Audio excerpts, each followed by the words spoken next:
1949년 오랜 내전 끝에 중국의 주인은 공산당의 마오쩌둥이 되었습니다.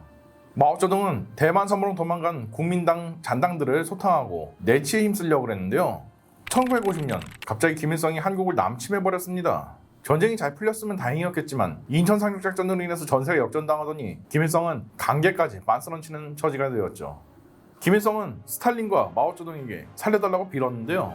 스탈린은 은근슬쩍 마오쩌둥에게 책임 전가하려며 참전을 종용했죠. 마오쩌둥은 안 입고 왔지만 북한이 망하면 곧바로 자유진영인 한국과 국경을 맞대야 되는데 이러면 안보 위기가 올 것이라고 주장을 했죠. 입술이 없으면 이가 시리다는 일명 순망지향론입니다. 결국 참전을 결정했고 수많은 중공군들이 압록강을 건너게 되었는데요. 이때 중공군의 상태는 공군력도 화력도 보급도 어떠한 것도 없는 그냥 알보병 민병대랑 별반 차이가 없었습니다. 그래서 마오쩌둥은 스탈린에게 무기를 지원해달라고 했는데요. 스탈린은 공짜로는 안 되고 신용카드는 받겠다고 이야기했죠.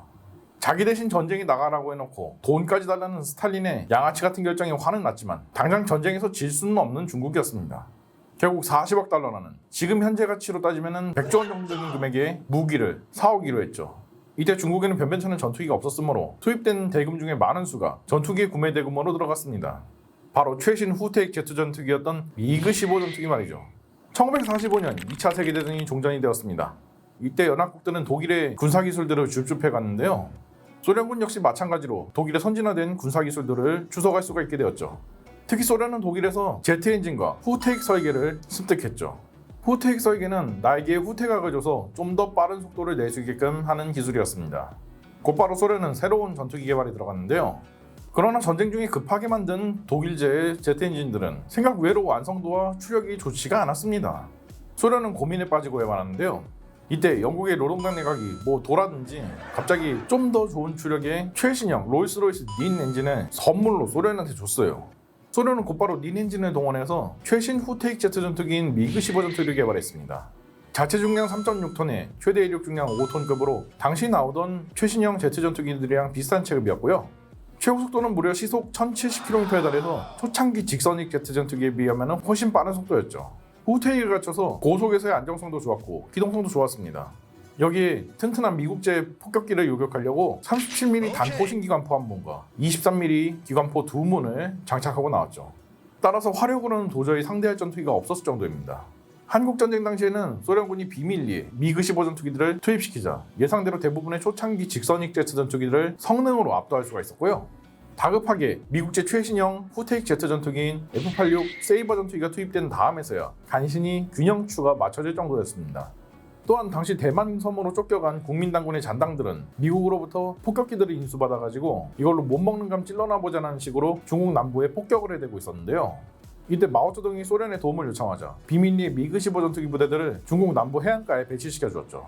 그날 이후 대만군의 폭격기들은 미그 15들한테 반으로 접혀지게 되었고 중국 남부 상공의 제공권은 완전히 중국 측이 가져오게 되었습니다. 당연히 마오쩌둥은 이 미그 15의 화력에 그대로 지려버리게 되었고요. 마침 자국의 항공산업을 육성하기 위해서 이 전투기들을 모두 라이센스 생산으로 도입을 하기로 한 거죠. 그래서 1951년부터 소련은 막대한 수준의 기술자들과 생산 설비 그리고 부품들을 중국에게 넘겨주게 되었는데요.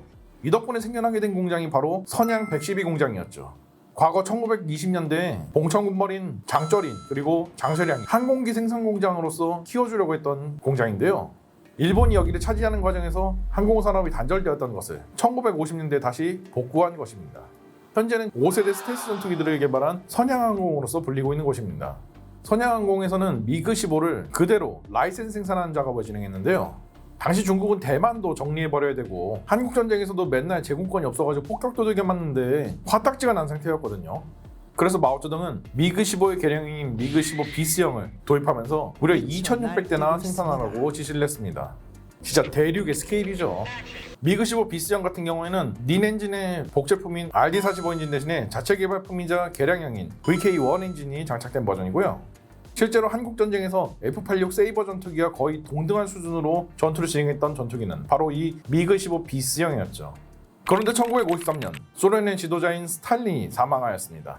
그리고 후임자인 후르쇼프는 구독, 좋아요 꼭 부탁드리고요. 멤버십에 가입하시면 각종 멤버십 전용 영상들을 보실 수 있습니다. 뻑하면 죄 없는 사람 굴락으로 끌려가던 스탈린 시대의 통치에 치를 떨던 사람이었습니다. 그래서 그는 1956년부터 스탈린 시대의 통치가 잘못되었다고 스탈린 격하운동을 벌이게 되었는데요. 이때 마오쩌둥은 스탈린이 완전 마음에 드는 건 아니지만 그래도 공산주의 국가의 방향성을 제시해준 사람인데 어떻게 그럴 수가 있냐고 화를 냈죠. 이에 흐르쇼프는 마오쩌둥을 스탈린 뽕 맞은 머저리 취급을 했고요. 마오쩌둥도 흐르쇼프를 수정주의자라고 비판하게 되면서 양국의 사이는 점점 멀어지게 되었죠. 이 때문에 2600대의 미그-15를 생산하려던 사업은 점점 차질이 빚어지게 되었습니다. 흐르쇼프는 승진날 때마다 기술자들의 철수를 명령했고요. 당연히 모든 기술, 심지어 생산 공정까지 소련 기술자들에게 의존하던 선양항공은 그때마다 생산이 올스톱되고 다 놀아야 됐었어요. 심지어 소련 측은 부품도 제때제때 보내주지 않았고 불량품도 섞어서 보내는 등 대놓고 중국을 연맹이기 시작했습니다. 마오쩌둥으로서도 불만이 상당했습니다. 일단 한국전쟁 때문에 급해가지고 미그-15를 값을 그냥 부르는 대로 신용카드 결제를 해줬는데요. 결제하고 다른 나라들이 미그-15를 사가는 걸 보니까 중국이 도입했던 금액의 거의 절반가에 사갔던 것이죠. 물론 라이센스 생산한 부분이라서 비쌀 수밖에 없었고 또 소련 측이 아예 공장 설비랑 기술자들도 세트로 판매한 것이라서 추가금이 들어간 부분이긴 했는데요. 그렇다고 해도 중국한테만 무조건 2배 이벤트로 판매한 걸 보면은 이건 눈탱이가 확실했죠. 이게 왜 그러냐면은 스탈린 시대부터 소련은 중국을 친구로 보지 않았기 때문에 그렇습니다. 그냥 쌀이나 갖다 바치고 자기 대신에 욕이나 먹어주는 쌀셔츠 내지는 욕바지로 봤기 때문에 그래요. 그래서 자기 대신 한국전쟁의 똥을 대신 치워달라고 짬 때렸던 것이고요. 심지어 미그-15 전투기들을 제외하면 나머지 무기들은 신무기도 아니었어요. 죄다 2차 세계대전 때 생산해둔 물건들을 재고 땡 처리하는 것이었죠. 여기에 대해서 자세한 내용은 신이 내려주신 중고차파리 스탈린 편을 보고 오시면 이해가 빠르실 겁니다. 그래서 중국은 소련 몰래 이 미그-15를 카피해버리기로 합니다. 소련이 언제 부품 수급을 끊어버리거나 기술자를 철수시켜버릴지 모르는 일이다 보니까 아싸리 그냥 기술을 날먹해버리자는 것이었죠. 이때 중국의 전투기 개발의 아버지라고 불리는 투지다 박사가 등장했습니다.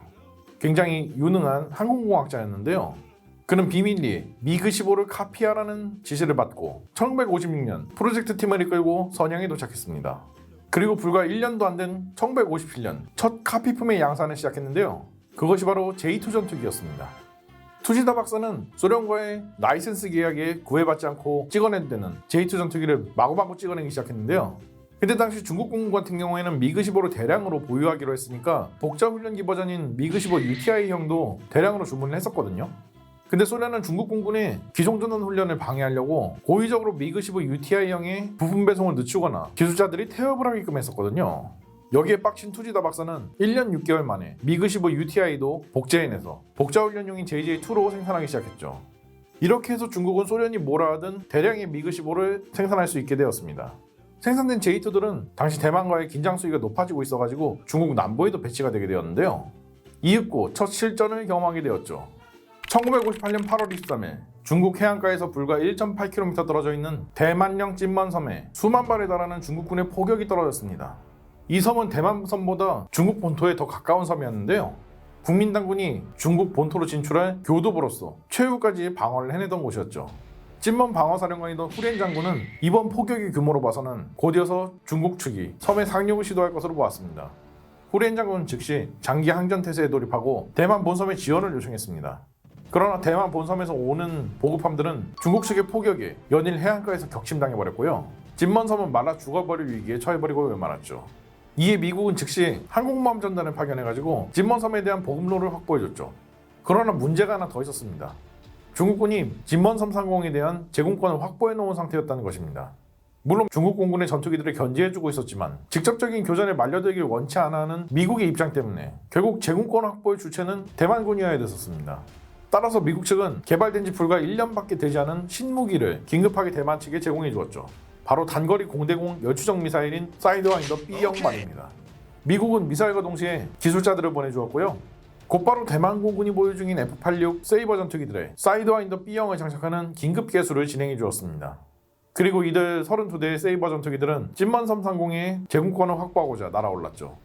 중국도 곧바로 대만군 전투기들의 접근을 알아차렸고 무려 100대가 넘는 미그-15와 J2 그리고 최신형 전투기인 미그-17 전투기들의 출격을 명령했습니다. 대만 공군 측이 절대적인 수적 열세 상황이었고요. 그러나 이들은 용감하게 뛰쳐드는 식으로 정면 승부를 택했죠. 중국군 전투기들은 수적 우세를 무기 삼아서 돌격하는 대만군 전투기들한테 벌떼처럼 달려들었는데요. 가장 먼저 달려든 세대가 곧바로 신무기인 공대공 미사일에 맞아서 불덩어리가 되고야 말았습니다. 중국 전투기들은 당황했습니다. 그리고 난생 처음 보는 눈이 달린 채 자신들을 따라오는 로켓을 피하려고 회피기동을 실시했고요. 곧바로 편대는 아수라장이 되고야 말았습니다. 중국 공군기들이 혼란에 빠져서 편대가 흐트러지자 드디어 기회가 찾아왔습니다. 이 상황을 틈타서 대만군 세이버 전투기들이 다시금 공격 위치를 잡고 내리꽂자 순식간에 20대가 넘는 중국 공군 전투기들이 공중분해 당해버렸던 것입니다. 그대로 전투의 승자가 결정이 되었습니다. 중국 공군 전투기들은 호다닥 런을 쳤고요. 이후에도 대만군 전투기들이 무서워가지고 이전보다 움직임이 소극적으로 변하게 되었죠. 이로써 찐먼 330의 제공권은 대만군이 가져오게 되었습니다. 이 전투의 참패로 인해서 중국 공군은 문제점 파악에 들어갔는데요. 일단 신무기인 공대공 미사일에 대해서 전혀 대비가 안 되어 있었다는 것이 가장 큰 문제이긴 했습니다만 생산된 J2들한테도 문제가 상당했습니다. VK1 엔진을 저열한 기술과 자재로 카피를 하다 보니까 고출력을 내면은 엔진에 화재가 생기는 문제가 심각해가지고 정상적인 라이센싱 3전 미그15들이랑 합동작전이 아예 불가능했습니다. 속도를 서로 못 맞춰가니까요. 그러나 J2들은 JJ2를 포함해서 무려 1000대 이상 생산이 되는 중이었습니다. 그래서 어찌되었든 만든 건 써먹어야 됐기 때문에 공격기로나 사용이 되게 되었고요. 따라서 지상 공격을 하려고 250kg짜리 폭탄 2발을 달고 다니게 되었죠.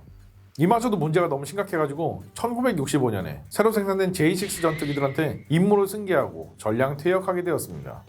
남은 정상적인 라이센스 버전인 미그15 전투기들도 얼마 안 있어서 다 퇴역을 해버렸고요. 이들은 BA5라고 하는 무인기로 개조가 되었습니다. 단순히 폭탄만 달고 직선으로 날아가서 내리꽂히는 식의 거의 RC 비행기에 준할 정도의 무인기로 개조가 되었죠. 왜냐하면 J2랑 미그15랑 합해서 거의 4,000대 이상이 생산이 되었거든요.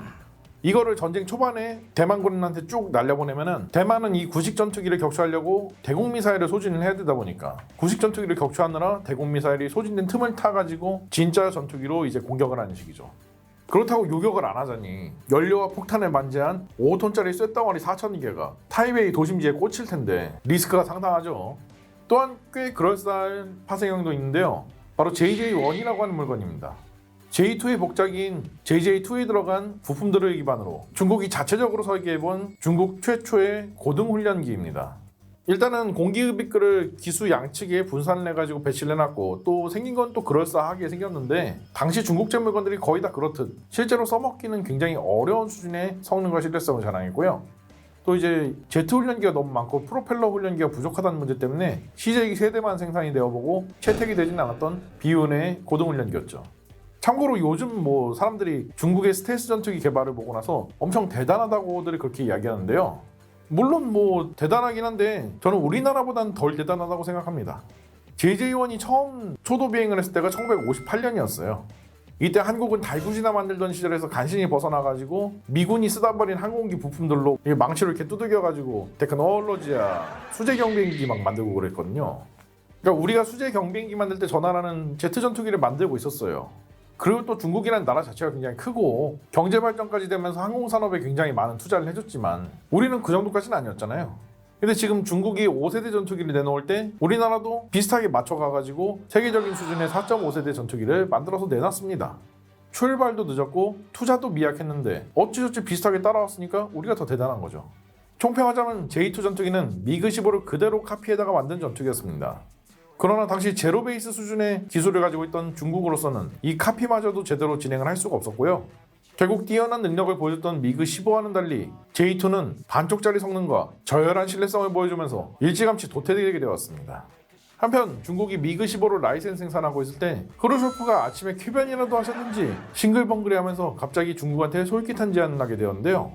과연 그 제안은 무엇이었을까요? 다음 편을 기대해 주시죠.